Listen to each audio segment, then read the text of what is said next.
টেপা, কুমিল্লার serial killer. ১৯৮০ সালের এক রাতে কুমিল্লার একটি ছোট্ট গ্রামে ঘটে এক অদ্ভুত ঘটনা। কৃষক হারুন মাঠ থেকে ফিরে আসার কথা ছিল, কিন্তু সে আর বাড়ি ফিরল না। পরদিন সকালে গ্রামের এক বিরান মাঠে তার নিথর দেহ পাওয়া যায়। মাথায় গভীর আঘাতের চিহ্ন ছিল। প্রথমে সবাই ভেবেছিল এটি একটি দুর্ঘটনা, কিন্তু কিছুদিন পর আরও কয়েকজন মানুষ নিখোঁজ হতে শুরু করে। হারুনের মতো তাদেরও ফিরে আসেনি, কিংবা ফিরে এসেছে মৃতদেহ হয়ে। মাথায় ছিল সেই একই গভীর আঘাতের চিহ্ন। গ্রামে আতঙ্ক ছড়িয়ে পড়তে থাকে। একেই একে আরও ৫ জন গ্রামবাসী নিখোঁজ হয়। তাদের মধ্যে কয়েকজন ফিরে আসে, তবে মৃতদেহ হয়ে।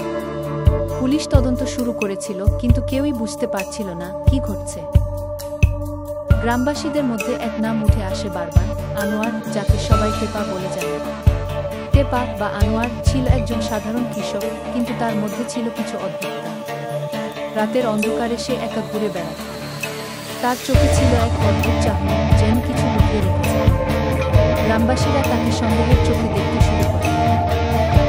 পুলিশ তদন্ত শুরু করলে তারা টেপাকে সন্দেহভাজন হিসেবে চিহ্নিত করে।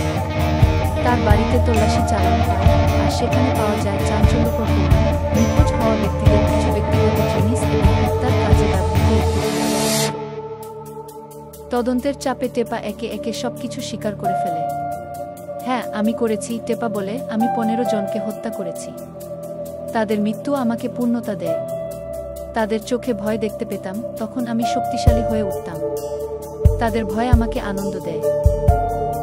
গ্রামবাসী এবং পুলিশ হতভম্ব হয়ে যায়। টেপা জানায় সে হত্যা করেছিল এক অদ্ভুত মানসিকতা থেকে, যে অনুভূতি সে অন্যদের ভয় দেখিয়ে পেত।